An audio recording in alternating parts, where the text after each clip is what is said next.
pela oferta. Irmãos, graças a Deus por tudo quanto o Senhor tem feito aqui.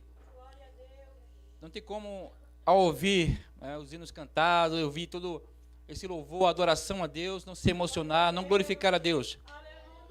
Né? O Senhor, Ele se manifesta de uma forma tremenda no meio do seu povo. E quando Ele se manifesta, não tem como haver silêncio. Né? Só barulho de júbilo, de louvor. Porque é assim, aonde Ele está presente, onde Ele se faz presente, né? Não pode haver silêncio. Vamos levantar a voz. Vamos dar glória para Ele. E Ele derrama a sua glória sobre o seu povo.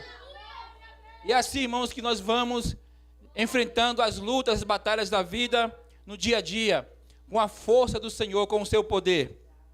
Não tem outro meio. E estamos aqui agradecendo pelo 16º ano da UMMV. Graças a Deus pelas servas do Senhor, pelas irmãs que têm se empenhado, que têm orado, que têm sido uma força motora na igreja, pelas mulheres de Deus, né? Que têm feito todo esse empenho. E nós temos muito a agradecer a Deus pelas servas do Senhor. Irmãos, a palavra de Deus, ela é mais preciosa, mais refinada do que o ouro. Ela revigora a alma, ela restaura a alma. E nós estamos aqui nesse propósito de ouvir a voz de Deus. E ouvindo a voz de Deus, o milagre ele acontece. A bênção vem, a cura vem, a libertação vem. Porque a palavra de Deus ela é viva e eficaz, mais penetrante do que espada alguma de 2 gumes. Penetra até a divisão da alma e do espírito, juntas e medulas, e é apta para discernir os pensamentos e a intenção do coração. Então precisamos estar atentos hoje e ouvir o que o Senhor tem a nos dizer. Irmãos, o rei Saul, ele fez um projeto, ele tinha uma meta que era aniquilar com o rei Davi. O rei Davi, ele foi levantado por Deus, foi ungido por Deus para ser rei de Israel, ainda muito novo. E o Senhor usou, dando uma tremenda vitória para Israel, quando ele derrotou Golias naquele campo de batalha, quando aquele gigante estava tentando desmoralizar o Deus de Israel. E o povo, aquele grande exército de Israel, não conseguia avançar, não conseguia ter alguém, um campeão, para poder fazer frente a Golias. Mas Davi, ele se levantou, sendo ainda jovem, e foi o instrumento de Deus para dar aquela grande vitória para Israel. E os egípcios, que eram o povo estranho à promessa, estranho à aliança de Deus, ele foi derrotado e o nome de Deus foi glorificado. Mas Saul não ficou satisfeito e começou a ter Davi como um rival. Davi, ele era o campeão de Israel, ele era o herói de Israel.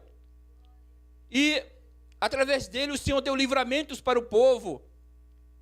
Agora, com esse propósito de aniquilar com Davi, Saul tinha sido rejeitado por Deus, e por não ter ouvido a voz de Deus, ele agora queria aniquilar Davi, destruir Davi, e Davi teve que fugir, saiu do palácio, e começou agora a viver pelas montanhas, morando em cavernas, com outros homens, 400 homens, 600 homens estavam com ele, fugindo de Saul, e Saul era implacável.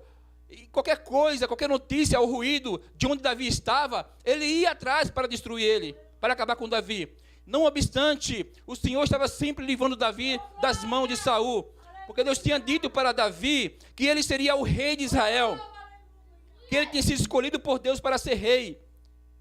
E Davi começou a fugir, e com o tempo Samuel morreu, e Davi foi para o deserto de Parã. E ali no deserto, Davi, ele era pastor também, e depois passou a ser guerreiro. Ele começou a cuidar do rebanho de Nabal.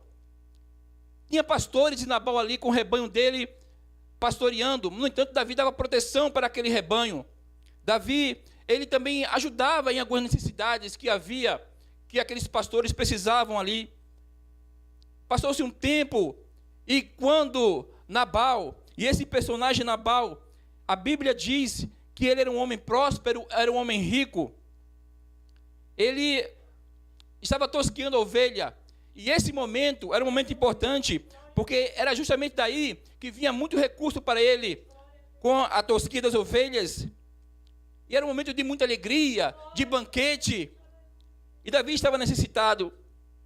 Irmãos, uma coisa que nós precisamos meditar aqui, é que uma igreja fiel, ela está preparada para confrontar o mal. Uma igreja fiel, ela está preparada para confrontar o mal. Veja bem, o movimento dos personagens na Bíblia, a maneira como Deus trabalha, a maneira como Deus realiza os seus propósitos através daquele que se põe debaixo da sua autoridade. Nabal era um homem rico, ele era da tribo de Judá, ele era inclusive parente de Caleb. Caleb também tinha sido um homem muito valoroso, um homem de fé. Inclusive ele e Josué foram que, daquela geração que saiu do Egito, foram que entraram na terra prometida. No entanto, Nabal era completamente diferente com seus antepassados. A Bíblia diz que Nabal era um homem mau, era um homem rude, era alguém que depositava a sua confiança, a sua fé, a sua vida nas suas riquezas, destratava as pessoas. Ele era um homem que os seus empregados não queriam nem conversar com ele. E a sua esposa, Abigail, era completamente diferente ao seu marido, pois a Bíblia diz que ela era sensata e formosa. A Bíblia apresenta suas qualidades. E quando a Bíblia fala de alguém, irmãos, a Bíblia mostra quem essa pessoa é. A Bíblia não deixa nenhuma dúvida a respeito do que ela diz, do que ela mostra. Ela mostra a fé e também mostra as obras. Irmãos, e Davi, ele precisou de Caleb para suprir algumas necessidades. E nesse momento de tosquia, ele enviou alguns moços a Caleb pedindo ajuda. E disse, olha, dizei a Caleb. O interessante é a maneira como Davi fala deste homem, né? Dizei a Caleb, aquele próspero, paz seja contigo, e tenha paz a tua casa, e tudo o que possuis tenha paz. Davi, irmãos, ele é chamado de o homem segundo o coração de Deus. No entanto, ele era imperfeito, ele era um homem limitado, que tinha seus momentos de falha, de fraqueza. E nesse momento em que ele manda essa mensagem a Caleb, esperava que houvesse uma ajuda, uma compreensão do que ele fez para aquele homem, da maneira como ele cuidou dos seus bens. E a Bíblia mostrando Nabal, a sua personalidade, ele diz assim, respondeu Nabal aos moços de Davi e disse, quem é Davi e quem é o filho de Jessé? Muitos são, hoje em dia, os servos que fogem ao seu senhor. Tomaria eu, pois, o meu pão e a minha água e a carne das minhas reses, que degolei para os meus tosquiadores, e o daria a homens que eu não sei de onde vêm? Veja bem, irmãos, a maneira rude como ele trata Davi. Davi era herói de Israel. Como ele pode dizer, quem é Davi? Quem é o filho de Jessé? Não obstante, o nome Nabal significa alguém sem juízo, alguém negligente, um filho de Belial. E essa expressão filho de Belial se refere a alguém que não se importa com Deus, alguém mau, alguém que inclusive leva as pessoas à idolatria. Era esse homem, esse era o seu modus operandi, a sua maneira de agir. E a Bíblia reprova isso. Não há, irmãos, na Bíblia alguém que seja falado de uma forma tão negativa como Nabal. Dito isto, Davi ficou furioso com ele. Lembre-se que eu falei que Davi era um homem perfeito, apesar de ser chamado de um homem segundo o coração de Deus. Ele ficou revoltado com isso, cheio de ira, e disse, não vai ficar assim, nós iremos lá e vamos resolver esse problema. Lembre-se, uma igreja fiel está preparada para confrontar o mal. No momento que Davi, ele ouve essa palavra, ele se revolta. É como se ele estivesse fora de si mesmo. E ele vai lá para aniquilar as pessoas da casa de Nabal, toda a casa de Nabal. E aí entra em cena essa mulher, Abigail. E aí entra em cena as suas qualidades. Aí entra em cena, irmãos, o poder de Deus em sua vida. A igreja, irmãos, ela não é vazia. A igreja, ela não está aí para espetáculo do mundo, para dar shows.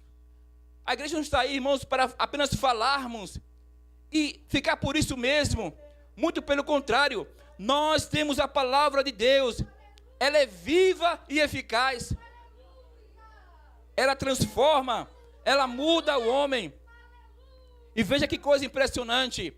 Davi estava determinado a praticar aquele mal, a aniquilar a casa de Nabal.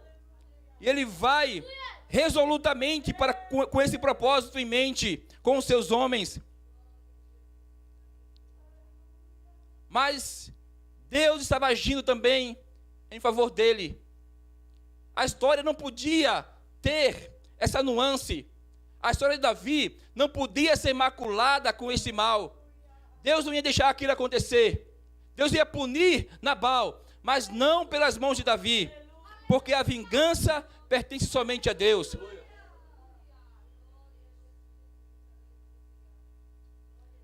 E nesse momento de fraqueza e fragilidade de Davi, é que aparece Abigail para confrontar o mal. Quem era Abigail? Ela era uma mulher temente a Deus. Ela era uma fiel. E fiel aqui é alguém que está sob a aliança de Deus. Alguém que está aliançado com Deus. Alguém que guarda os mandamentos. É um santo. Alguém que tem fervor na alma. Alguém que quer que o Deus de Israel seja conhecido. Alguém que não está atrás de briga, de confusão, mas alguém que semeia a paz, semeia o fruto da justiça. O que fazer diante de uma situação assim? Como evitar essa tragédia sobre a sua casa e sobre a sua família? Ela tinha armas, e armas muito poderosas. Você já se deparou com uma pessoa assim, querendo matar, querendo fazer algum mal? Como podemos deter uma pessoa com todo esse poderio que Davi tinha? Ele era um guerreiro, tinha homens sob seu comando. O que fazer diante disso? Com que armas lutar? E a Bíblia diz que as armas da nossa milícia não são carnais, mas são poderosas em Deus para desfazer fortalezas, desfazendo sofisma e toda altivez que se levante contra o conhecimento de Deus. É verdade que o mundo que vivemos é um mundo perigoso, é um mundo cheio de problemas, é um mundo atolado na lama da violência, é um mundo atolado na lama do mal, da opressão, dos poderosos contra os mais fracos. No entanto, irmãos, existem armas muito mais poderosas do que a arma do ódio. Existe uma arma que a igreja tem, irmãos, que é muito mais poderosa do que as armas do mundo, que é a violência, que é o ódio, que é a rejeição, a falta de atenção com os necessitados. E foi essas armas que ela lutou para confrontar esse mal. Primeira arma, sabedoria. Eu gosto muito de quando eu leio a Bíblia, pensar na personalidade de cada personagem bíblico.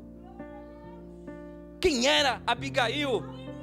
Tiago 3, versículos do 13 ao 18. E veja bem, é falado e é dito com toda a clareza que ela era uma mulher sábia. Veja que coisa impressionante, irmãos. Tiago diz assim: se há alguém entre vós que se julga sábio, mostre-o em mansidão de palavras, em bom trato a sua sabedoria. E ele prossegue: a sabedoria do céu, do alto, primeiramente é pura. Ela era uma mulher temente a Deus. E a igreja é isso, irmãos. Ela é pura. E ela guarda essa pureza. Ela se mantém incontaminada do mundo. Ela não se mistura com as coisas mundanas, com os banquetes mundanos, mas ela se guarda, se conserva para o grande encontro com o noivo e para cumprir a sua missão neste mundo. Uma igreja, irmãos, debaixo da autoridade de Deus, ela é invencível, ela avança, ela vence. A igreja do Senhor sobreviveu a perseguições do mundo, no primeiro século, na Judéia, contra Roma, onde crentes eram jogados na arena, onde crentes eram queimados em praça pública. Ela passou por esse processo, essa fase. Nero, Domiciano, passou pela Inquisição. Muitos foram perseguidos e mortos, afogados. E ela prosseguiu. E Deus levantou homens, pessoas que pudessem estar na linha de frente desse combate. E as armas não foram carnais, foi a oração e foi a palavra de Deus. E o maior poder da época, o poder romano, caiu por terra. O poder da Inquisição foi derrotado. O comunismo também será derrotado. Porque a igreja, irmãos, ela prossegue, ela vive sob uma promessa. Disse Jesus, Mateus 16, 18: sobre esta pedra edificarei a minha igreja, e as portas do inferno, as portas da morte, não prevalecerão contra ela. E o interessante é que o maior inimigo é a morte. Mas Jesus ressuscitou e Ele venceu a morte. Ele está vivo, está presente no meio do seu povo, para livrar, para salvar. Ele é o Senhor. A sabedoria do Espírito. Jesus, depois que ele saiu do Jordão, o Espírito desceu sobre ele na forma corpórea de pomba. Isaías diz: e sobre ele colocarei o meu Espírito, o Espírito de fortaleza, o Espírito de sabedoria, o Espírito de inteligência e do temor do Senhor. Muitas pessoas querem confrontar esse mal que há no mundo com suas armas, se achando muito sábias. Como que você pode lutar contra alguém, contra um ser que arrastou a terça parte dos anjos do céu? Somente no poder do Espírito, somente com a sabedoria do alto, somente com a pureza é que se pode avançar. Não adianta, irmãos, quaisquer estratégia. Não adianta, irmãos, a sabedoria humana.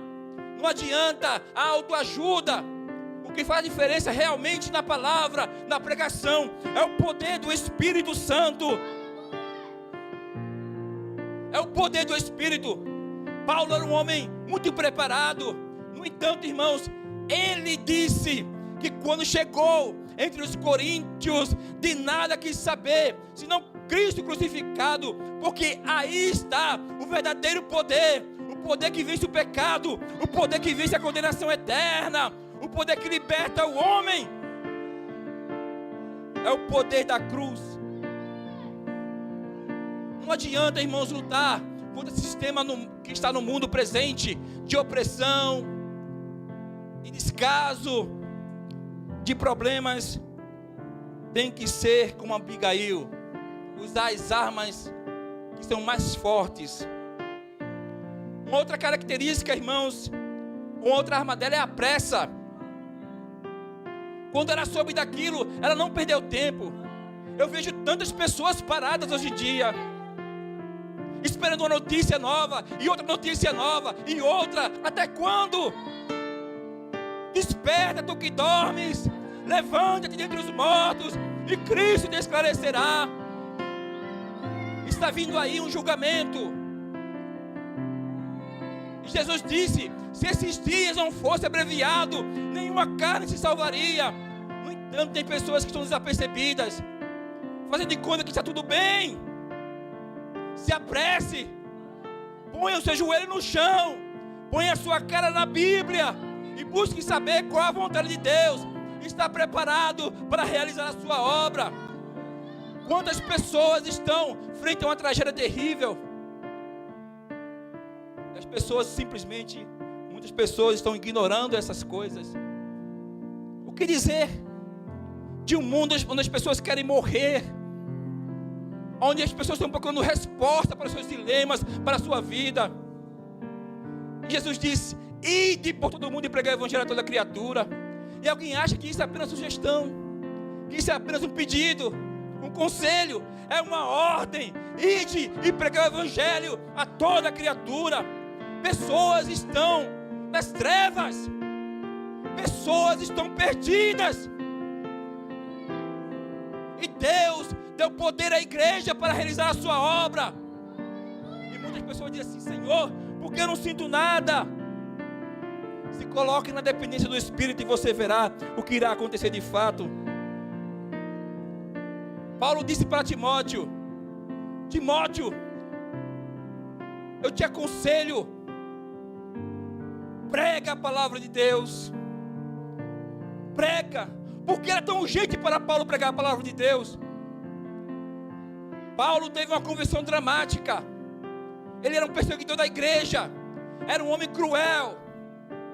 Era um homem que não estava nem aí se era mulher, se era homem, adolescente, o que seja. Ele colocava na prisão. Participou, estando ali, dando seu voto no apedrejamento de Estevão. E o Senhor teve encontro com ele. E esse Jesus que ele encontrou, ele queria que as pessoas pudessem encontrar também. Tem um hino que diz assim: todo o poder o Pai me deu, eis os milhões que em treva tão medonha jazem, sem rumo sem o Salvador. Quem lhes irá as novas proclamando que Deus em Cristo salva o pecador? Milhões de pessoas estão perdidas. Onde está aqueles que o Senhor chamou, que o Senhor deu do seu Espírito, que o Senhor enviou a sua palavra? Onde estão aqueles que foram selados pelo Espírito? Onde estão aqueles que foram comissionados para pregar a palavra de Deus? Onde eles estão? Nós somos esse povo. O mundo precisa ouvir a voz de Deus. O mundo precisa ouvir a voz de Deus. O que fazer quando tem pessoas que não querem ouvir a voz de Deus? Por que não querem ouvir a voz de Deus? Porque são surdos, o coração endurecido, são escravos do pecado, estão clamando pelos mensageiros da palavra. É preciso pressa, muita pressa. O tempo do fim está chegando. O julgamento está chegando. Já tem data marcada. É Jesus que virá para julgar o mundo com justiça. E muitas pessoas estão desapercebidas. E Jesus falou assim: quando for esse dia, as pessoas estarão comprando, vendendo, casando-se e dando-se em casamento, levando a vida normal, desse jeito, no meio termo. Não precisa ser fervoroso demais, é só no meio termo. No entanto, irmãos, é preciso pressa e cuidado, porque o tempo do fim está chegando. Muitas pessoas estão necessitadas de ouvir a palavra de Deus. Conhecimento bíblico.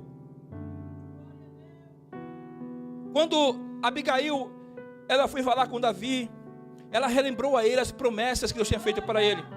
E assim, irmãos, foi que desviou a sua ira. A igreja, irmãos, ela não é problema e nem parte do problema. Ela é a solução para o problema. A igreja é a barreira contra o mal. A igreja, irmãos, é por causa da igreja que esse mundo aqui, ele não colapsou. Ele não entrou no processo de destruição total. É por causa da igreja. A igreja é essa barreira contra o mal, contra a iniquidade. No entanto, irmãos, ela só consegue prevalecer, ela só consegue vencer essas coisas pelo poder de Deus. Somente pelo poder de Deus. Não tem outro meio. Paulo falou assim, passando por várias situações na vida, problemas, naufrágio, ele foi açoitado, ele foi desprezado tantas vezes, passou fome, necessidade, mas ele diz: tudo posso por aquele que me fortalece. A força está em Deus, o poder está em Deus e não em nós. Fortaleça-se no Senhor nesta noite. Fortaleça-se em Deus. Somente, irmãos, a igreja fiel é que pode fazer frente à violência, fazer frente, irmãos, à opressão neste mundo, fazer frente a essa calamidade que assola a raça humana. São tantas coisas que escutamos aí, o descaso para com o seu semelhante. Quando o homem perde, irmãos, a noção de que o outro é criado à imagem de Deus, ele trata o seu próximo da maneira que ele bem deseja, que ele quer. Não há outro meio de vencer esses problemas. Não há. Pode vir com sua bagagem de experiência de vida, pode vir com seus conhecimentos, mas somente pela palavra de Deus é que tudo muda. Quando a Bíblia diz, o Senhor falou, pela palavra foram criadas todas as coisas, mas pela mesma palavra Ele diz, eis que eu faço nova todas as coisas. É pela palavra de Deus. A igreja pode, no poder de Deus, levar as pessoas à razão.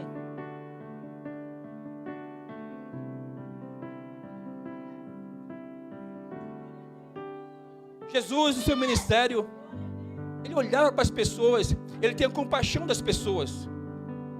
Ele tinha poder, mas Ele tinha compaixão.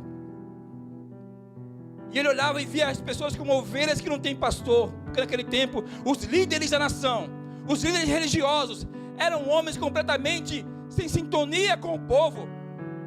Uma mistura de religião e política.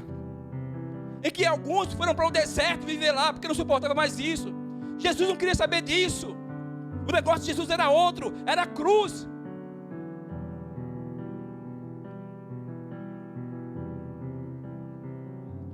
Irmãos, é preciso deixar que o Espírito Santo abra os ouvidos, para que possamos escutar as pessoas. Pessoas sem rumo, pessoas querendo praticar o mal, jovens sem rumo, sem saber o que fazer, perdidos, pessoas sem luz, sem uma direção para a vida, sem um norte. Aonde ele vai encontrar o norte? No mundo não pode encontrar. Nós temos que dizer para essas pessoas, somos nós que temos que dizer para essas pessoas, ó vós que tendes sede e que não tendes dinheiro, vinde e comprai, sem dinheiro e sem preço, vinho e leite. O vinho fala, irmãos, do sangue de Cristo, que redime um homem do pecado. O leite fala do alimento da palavra de Deus.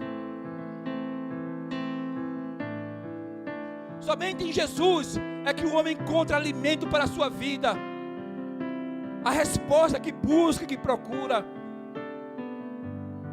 E somente uma igreja fiel, irmãos, ela é invencível. Somente uma igreja que está na vontade de Deus, que ouve a voz de Deus, que não se adequa aos modismos do mundo, que não absorve essa cultura mundana, ela é contracultural. Somente essa igreja, irmãos, ela vence. E quem quer vencer, quem quer encontrar Jesus, venha para essa igreja, venha fazer parte desse povo, que como Abigail confrontou o mal com o poder de Deus, debaixo, irmãos, dessa autoridade divina, e freou Davi de uma grande tragédia em sua vida. Se você quer uma vitória de Deus para a sua vida, venha fazer parte desse povo, do povo da aliança, não da aliança do Antigo Testamento, mas da aliança do Novo Testamento, selada com o sangue de Cristo. Um pacto, irmãos, que não pode ser quebrado. Venha nesta noite e diga: Jesus, eu sei que o mal está vindo, eu sei que este mundo é um mundo complicado, complexo, mas o Senhor, Ele me guia até a vitória. Que o Senhor nos abençoe nesta noite e que essa palavra fique no teu coração. Aleluia. Que bênção, irmão.